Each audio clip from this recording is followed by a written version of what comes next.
This is a K2 Storm Tracker weather alert. Tonight, K2 is on your side, tracking heavy winds expected to hit the Willamette Valley tomorrow morning on Christmas Eve. PG and Pacific Power both warn people to prepare for power outages now and be safe when going outside. Thanks for joining us for K2 News at 5. I'm Wright Gasaway. We are on your side with live team coverage today to help prepare for this wind, including how to manage safety concerns and traveling in these extreme gusts. We'll get to K2's Christina Giardinelli in just a moment with travel concerns.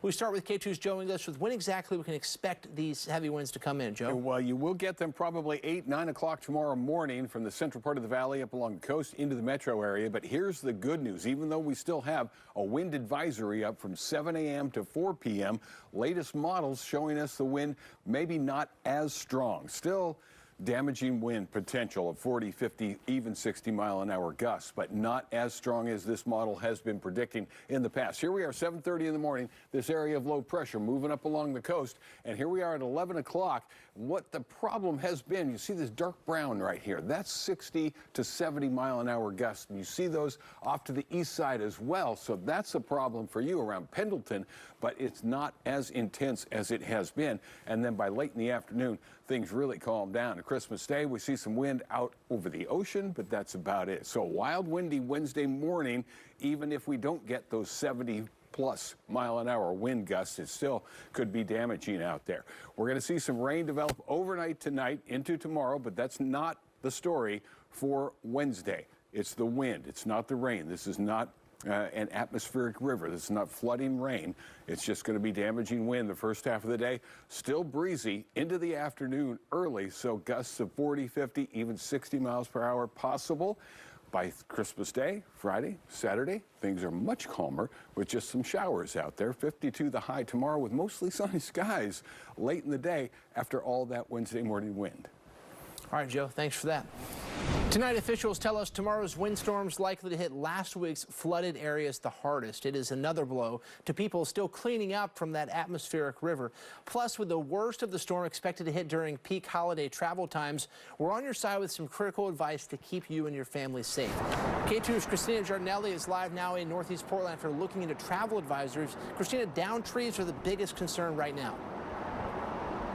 Yeah, right. And, you know, we have seen a lot of those with last week's atmospheric river already. Of course, with those downed trees, a big concern is also power lines, the branches falling on those power lines. If you're driving, you got to stay away from the power lines. If you see those coming down, you got to watch out for those branches. And really the main takeaway from officials is just stay off the roads tomorrow between 10 a.m. and 4 p.m. if you can. Travel now, as you see lots of people doing. Oregon is still recovering from floods, downed trees, and power outages after an atmospheric river last week. Now, the state is bracing for powerful winds likely to bring down more trees. Our crews are still working on recovery from the storms that have hit over the past week or so. Kasey Davey, a spokesperson for the Oregon Department of Transportation, says the storm will hit during peak holiday travel times. So I'd urge everyone else during the peak of this windstorm, please stay off the roads if possible.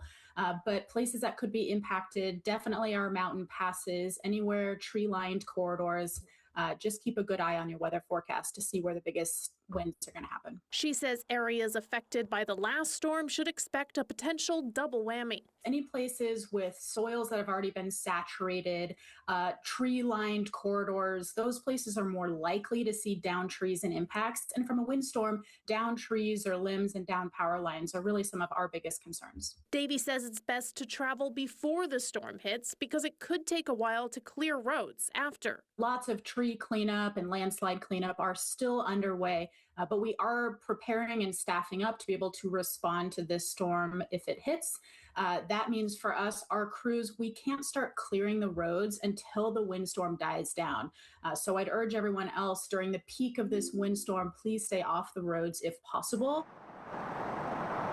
Now, one thing to keep in mind with high winds is those higher clearance vehicles, so tall vans, RVs, semis, those are going to have less control on the road. And the advice with that is to keep a firm grip on your steering wheel, because that could turn and twist pretty easily with the winds. If you feel like you can't control it, pull over and wait out the winds. Live in Northeast Portland, Christina Giardinelli, K2 News. Christina, thank you for that update. High winds can be dangerous. The National Weather Service is warning people to stay away from trees, watch out for loose outdoor items like chairs and tables, and keep a distance from big trucks. They also warn that if you're not driving near a sturdy building, hold the steering wheel with both hands. Ahead of the windstorm, PG is asking people to get prepared now for power outages. They say the wind is expected to be stronger than last week's storm system. Right now, PG says it's preparing crews and staging materials and operation centers to address outages quickly. We are going to work as quickly as we can to get everyone's power back on if and or when power does go out. So think about that. Supplies and materials. You know, last week we used a lot of power poles, a lot of cables, but we still have plenty of material, plenty of supplies ready to go if and when we have to use it. PG&E is asking people to make an outage kit. That includes a flashlight or headlamp, car charger for your phone, laptop, or tablets, ready-to-eat food and water, and extra blankets. In some good news, the wait is over. Mount Hood Meadows is open after a month-long delay. The opening is just 10 days shy of the latest opening ever. The resort joins Timberline, which opened last Saturday. With more than 8 inches of new snow since Friday, Meadows says it's finally ready. We talked to some people who are already hitting the slopes today. Honestly, it's pretty good. It's a late start, but the park crew did a pretty good job, you know. Pretty good snow. The snow is really impacted, but it's a little bit patchy, you know, a little backies, and that's it, you know, nothing too crazy. Meadows opened Ballroom Carpet, Buttercup, and Easy Rider at 9 this morning. Unfortunately, night skiing is still on hold for the time being. The mountain says it still needs a little more snow for that. And another snow news, Mount Hood Ski Bowl is kicking off Christmas Day by opening their snow tube park and cosmic tubing. The park opens at 2 p.m. The snowy fun will last through January 4th. Ski Bowl says even though there is limited natural snow this year, their snowmaking system has been producing snow since mid-September. Cosmic tubing features colored lights and music for all ages. You do need to buy a ticket ahead of time. If you get SNAP benefits lost food because of the recent storm, you still have time to ask for replacement benefits. ODHS extended the deadline another 30 days. When you're approved, benefits will be added to your EBT card. Almost 20 counties are in this extension, including Clackamas, Multnomah, Tillamook, and Lincoln. For the full list of affected counties, head to our website, katu.com.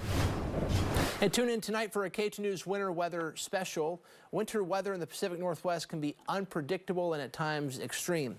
Rain, snow, ice, windstorms, you name it, we could get it. What causes these weather phenomena? What can we expect this winter, and what can you do to prepare? Wild Weather, Decoding Winter in the Northwest airs tonight at 6:30 right here on K2. During tomorrow's storm, help us tell the story by sending your pictures and videos. To share them, just download our K2 News app, tap the Explore icon, then select Chime In to add your photos or video. You might see them right here on K2. And of course, our meteorologists are continuing to track the windstorm as it develops. We'll continue to let you know about any safety concerns and outages if they do happen. When we're not on air, head to our website at katu.com.